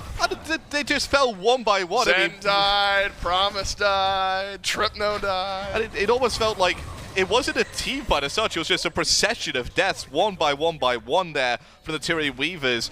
And it all started with InMyZen coming back from base, immediately falling low, and then deciding he could still fight with Rapio just lurking around the corner. It was not the best decision there from InMyZen, but I think if he backs still, it just goes the exact same way. It sure does. Man, we've arrived at the same position, haven't we? It's taken a couple more minutes, but GunTTeRR undying with a few kills. Rapio has died once, but still a few kills. Promise meandering forward in mid. Stygian Beacon is up. He ignored it. Still captured very quickly by Predss. It's a new mechanic. We're getting used to it. That's my only saving grace here. And the Wargs will get the first Stygian Beacon of the game. Give it about 6 minutes, and we'll be right back in the same spot. Promise. You're in some trouble, my friend. Or not. Dashes out. The trouble was still there. Promise just had an answer to it. Tyrian Weavers now searching for answers after losing the last couple fights and a couple neutral objectives on the map. Yeah, that's just a good example of Cxnnah saying, yes, I'm still in this game. You may have soloed me early on. You may have got another kill on me. And Trypno forced to go into the sky early on. He wants his kill. Right? Why not? One more auto attack, and I think you're dashing forward, and Aegis needed by Trypno. And that's value that Davey will take. Davey has really started to run this game, hasn't he? InMyZen has been sitting on that tier 2 balance blade for a little while. Davey has that same tier 2 balance blade after also completing the Executioner just before it. Zen's got a decent bit of gold, so whenever the CERN goes back, he'll be able to complete that item. But as far as on-map pressure, Davey's really been building it up. And I think feels good for Cxnnah here, Alpha Jackal, because the early laning phase felt brutal. You're using teleport on cooldown, you're getting poked out. You've arrived at level 14 all the same, but the fighting does not stop here. No, it doesn't. Promise disengages for his mid, thanks to a double stun. But it's Promise who's jumped on once more. Predss on the Terra needs to make some magic happen. Won't do so. Davey, though, Been rotating over to mid very quickly, time and time again. That's beads. And man, Beads, Aegis, both down for Trypno. All the relics in a brutal spot for the Tyrian Weavers. Maybe the Wargs considering a Pyro. Yeah, I think the only thing stopping him from taking this Pyromancer is the threat of Remakami, the big snake over on that right-hand side, coming over and just dooming them all in a team fight. Because he's got a pretty good power spike at this point. I think this is the type of fight which he would excel in if he was able to go in. But the rest of his team needs to be there to back him up. Yeah, Rapio starting to hit those stuns a bit more consistently here. This one just a disengaging stun, a stay away stun onto Remakami. Runic Bomb in the back pocket of Predss. This looked really good on this Terra. It was Predss who had the double stun in the last fight after GunTTeRR was under some pressure. One more for Rapio, and remember, Trypno had to use those beads. Also has death from above, though. Goodness, this is a difficult Tyrian Weavers team to lock down. You got a lot of in-kit CC immunity, disengage from Remakami, disengage from Promise to the sky, or not to the skies, that's Promise. I'm thinking death from above. Lots of flying going on. But the Tyrian Weavers able to get away. Won't call it unscathed, but undying at least in the mid lane fight. Yeah, I think if GunTTeRR had a little bit more CDR on him, if that was a Chronos pendant rather than a Karen's coin, that maybe he would have his ultimate up at the Apple of Discord, and that would have been a kill onto Trypno. Just very unfortunate they took that fight as that ability was coming back up off cooldown. Otherwise, it was a great play to try and put Trypno under a little bit more pressure. Was. For now, though, the Tyrian Weavers just hoping to find their footing. 3,000 gold down. Primal Fury spawning just a moment. Stygian Beacon still 3 or 4 minutes away. Pyromancer around the same amount of cooldown. Weavers were very aggressive on their first Gold Fury pull of the game, but at a very different spot at this point than they were a few minutes ago. So yes, I imagine the Wargs will be there. They will be on time, and the Tyrian Weavers will give this one up for free. Remember, if this game goes the way of the Wargs, it is not tournament over for the Tyrian Weavers. However, it is a loser's bracket run necessary as the Wargs will move on in the upper bracket. This Weavers team, so talented, just haven't been able to put it together in the team fights, it feels like. You've had these individual moments now in Game 2, but the Wargs have just been a bit better on their grouping. Yeah, and you know what the reward for the team that wins this set? They get up against the #1 EU seed in the Solar Scarabs, which currently has Zeros as the mid laner. So yeah, it feels okay. Yeah, not the worst reward to have. Yeah, well, look, you got a lot of battling to do over the course of this event as well, and these SEC teams, they came here to make some waves and make some action happen. You're right, though. That is a difficult team to run into. But you're still feeling okay moving on in the upper bracket one way or another. Still a lot of Smite to be played here, though, in game number 2. We have seen far greater leads than just 2,000 to 3,000 gold be thrown. The Tyrian Weavers will hope that Bakasura gets to a point where he's able to fight a bit better. Aegis off of Trypno. Maybe needed. Bit of burst damage rolling through from GunTTeRR would have made life difficult. Stygian Beacon will be here shortly. Tier 1 tower not here for much longer. Grouping from the Wargs over in mid. So hoping to keep those actives on cooldown. Stun onto InMyZen. Promise rotates into the fight, but goodness, InMyZen has just been run down here. Oh my. And a Ragnarok not necessary. It's beautiful from GunTTeRR on a double kill. The carries of the Wargs getting it done as the spearhead of the front line has opened all the space. A 3-kill swing in the blink of an eye might mean FG for the Wargs. I wanted GunTTeRR to get involved in this game more, and he's just shown up in that team fight. I mean, that Apple of Discord exploded immediately to give him a double kill there. Just bang, bang, straight in, straight out. Remakami, no ultimate. Remakami, no more life. No, he escapes just a little bit thanks to help from Trypno. No, Davey! no, he doesn't. The last auto from Davey. All that's needed. Trypno is close by. Don't do Fire it. Giant, Don't do it. You might need to steal it in order to have a chance in this game, but the damage delayed. But delayed no further. Fire Giant and a delayed deicide for the Niflheim Wargs. All 5 of the Weavers down, 0 of the Wargs down.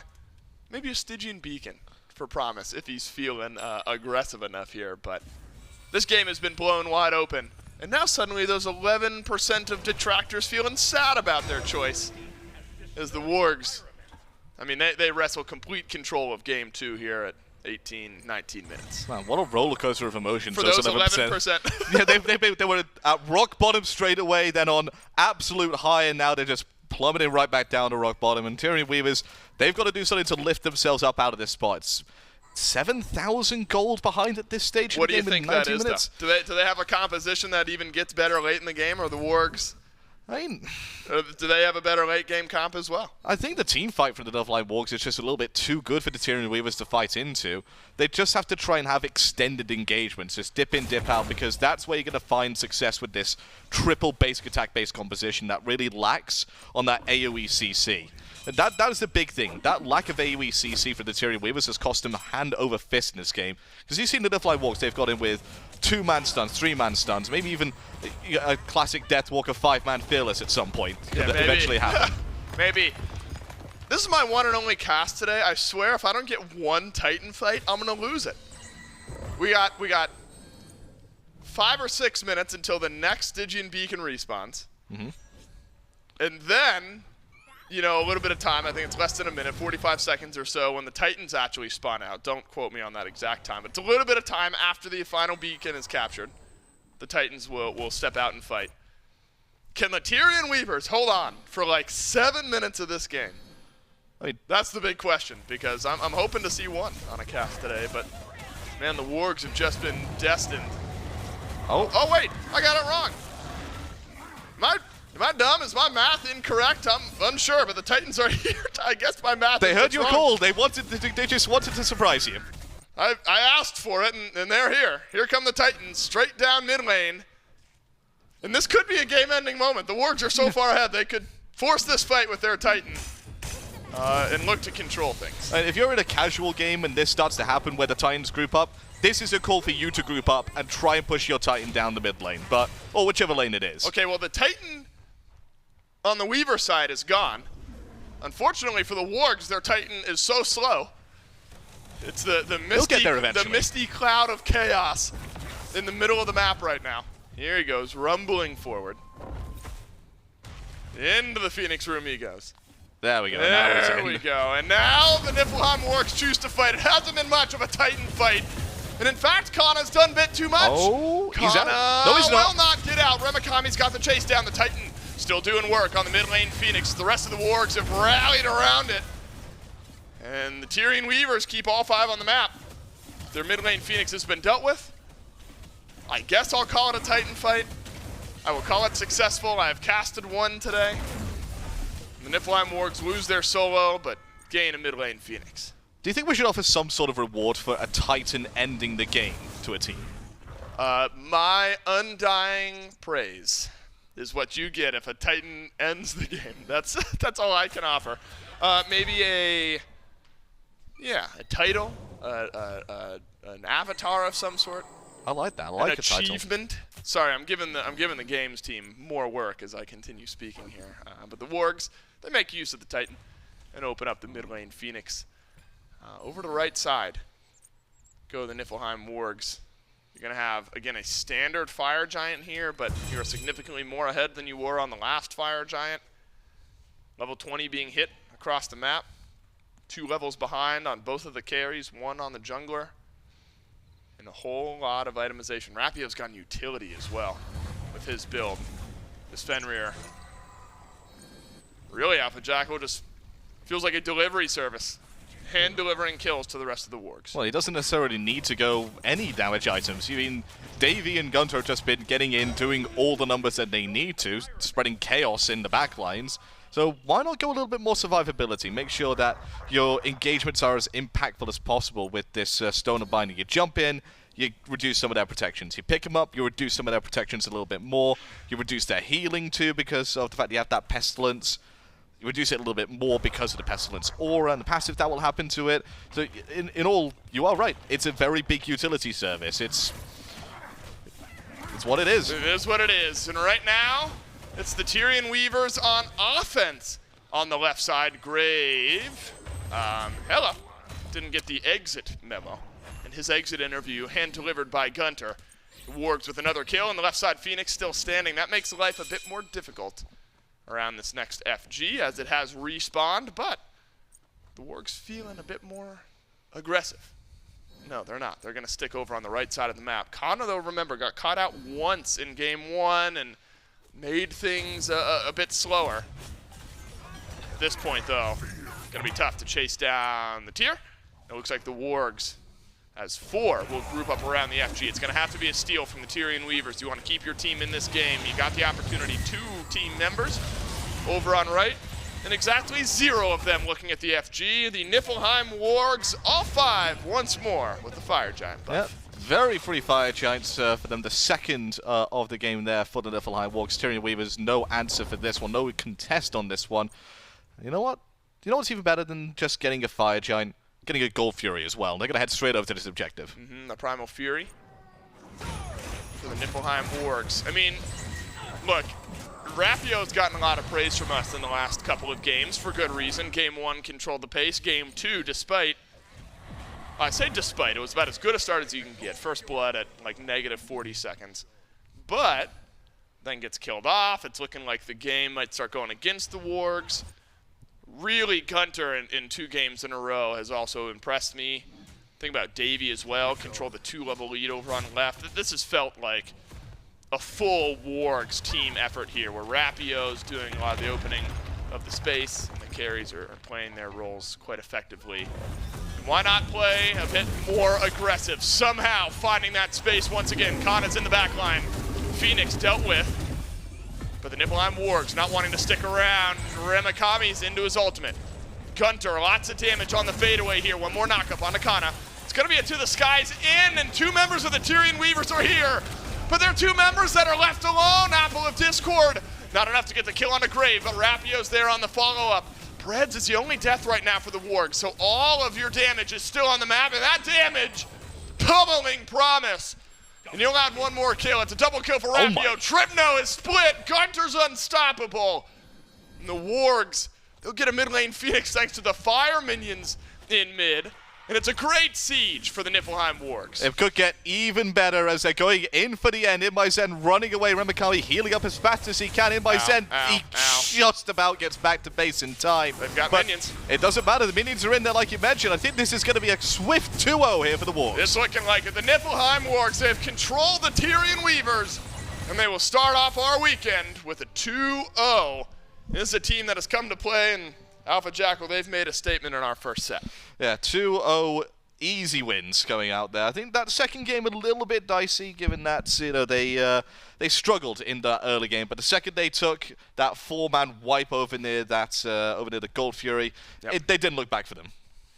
Yeah, it does seem like, look, we've now had, I think, a couple games. You're the Weavers, and you're trying to adjust your game plan, your strategy for the rest of this weekend. You've had a couple of games where you've had your moments, but it feels like things have come apart come group time, right? When the 4 members or when the 5 members of the team start to group together, that's really where the Wargs separated themselves. It felt like in game 2, at least. And now the 11% detractors feeling terrible about their decision by the end of the set here. This Wargs team, you talk about the prize they've got, the #1 seed team that they've got to move on and play.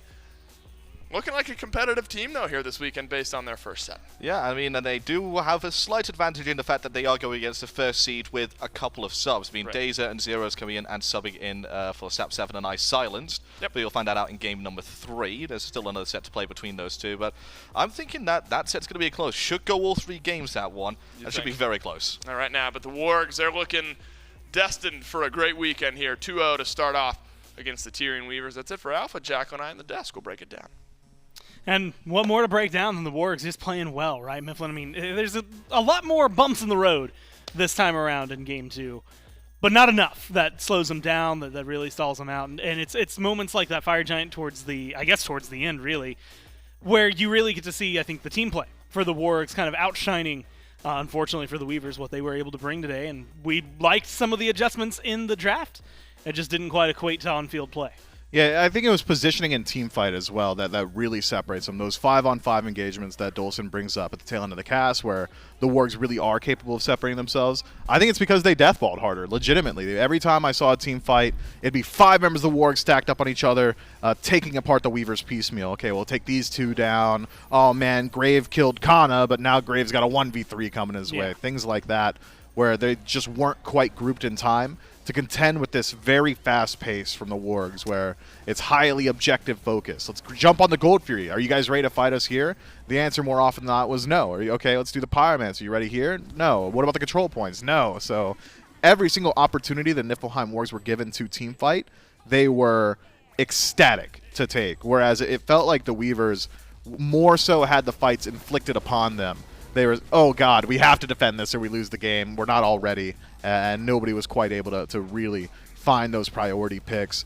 Loved everything I saw from the Wargs, though. I mean, Rapio has a phenomenal game. I thought this would be one where Rapio might struggle come mid to late game because of some of the counter matchups on the other side.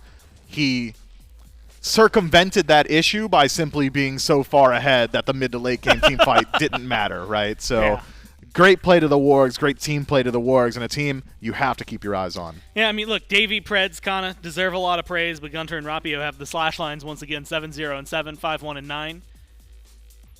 And you got to know, I mean, it's got to feel bad. You load into the game, and for Promise specifically, you get the SMITE equivalent of swirlied within the first few seconds. There's not too much you can do when the note starts off that way. They fight well, and you can see a lot more kills on that side, but unfortunately, not able to find their win this time and get knocked down to the bottom bracket. But instead of looking at towards where the Weavers are going to be and what they have to fight for, we can look at the Wargs, right? Because I think that you got nothing but, well, maybe not nothing but just tons of really good plays from them. Like you had said, Rapio at a certain point was just so far ahead that it didn't matter whether or not that matchup was in his favor.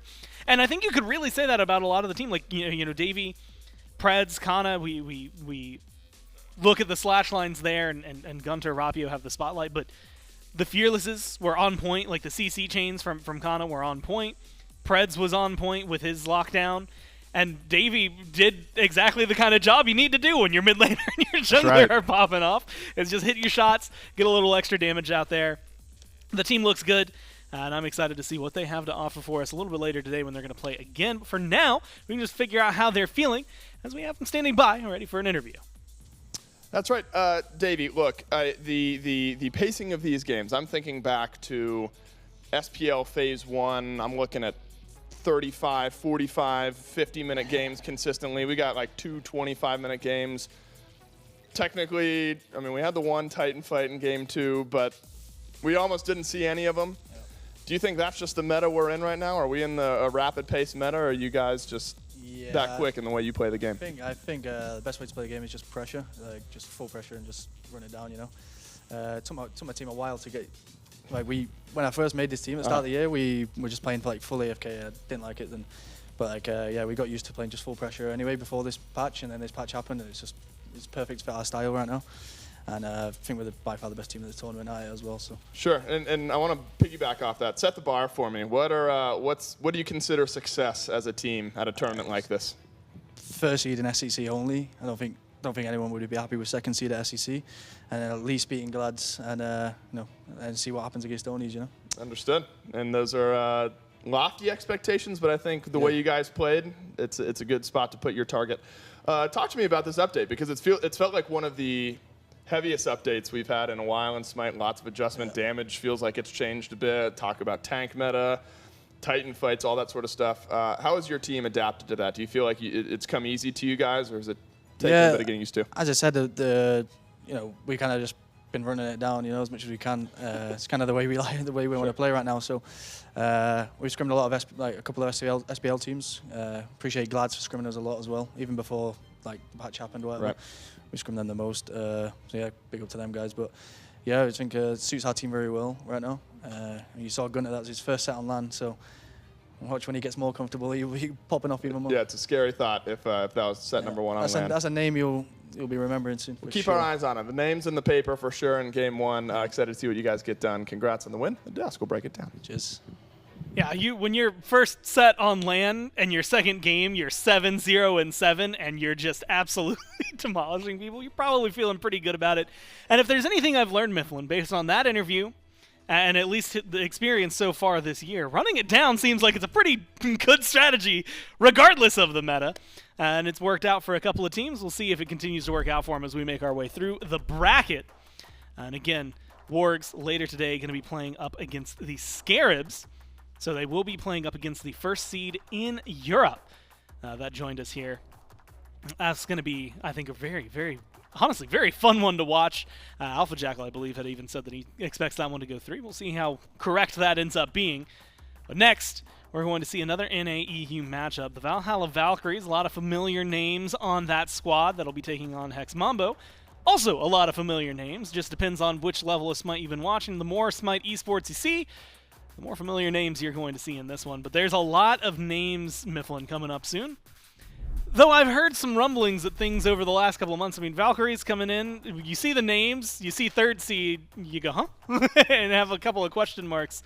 And it's just based on maybe some of the style they've been playing. That leads us to wonder what we're going to see today.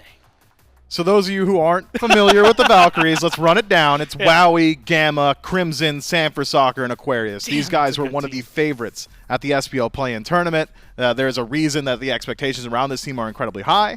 But if you've been watching the SCC for the last couple of months, you'll realize that Sanford Soccer hasn't touched an Assassin or a Warrior in a couple of months either. These guys have been these guys have been playing some eclectic picks. Maybe it's Scylla jungle, maybe it's Nox jungle, maybe it's any of the mages, or maybe a hunter, things along those lines. The Valhalla Valkyries have been resting on their laurels for a while. They're going to have to step it up here up against EU. Well, we'll see if it's going to be run it down a little bit more or if we see something different here in the second set. But for now, we're going to kick it to a quick break, and then when we get back, we got the Valkyries taking on the Mambo.